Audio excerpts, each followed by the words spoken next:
What are the legal roles of a board?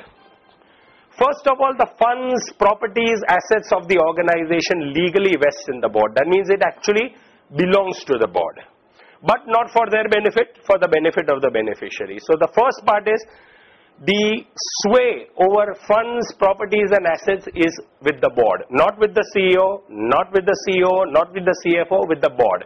The board is the ultimate authority. What is the requirement for a board? To be acquainted with and advance the aims and objects or the mission and vision of the organization. It is their job to be acquainted with it and ensure that it is advanced not directly through them. They can go through the channel of the CEO to achieve that. Operate the organization within the framework of the organization's own charter and statutes governing the organization. These are some of the legal aspects. Should not derive personal benefit from the organization. This is an aspect we covered in the earlier module. Joint and several responsibility of the board. This is also legal. And oversee administration and accounts. Set policy through process of periodic meetings and resolution.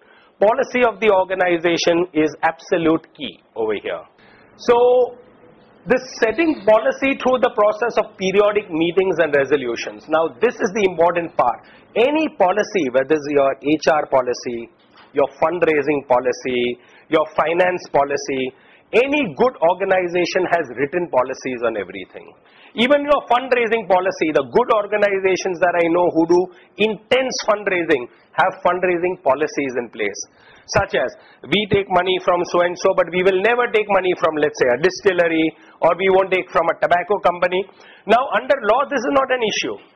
A tobacco company works under license of this country.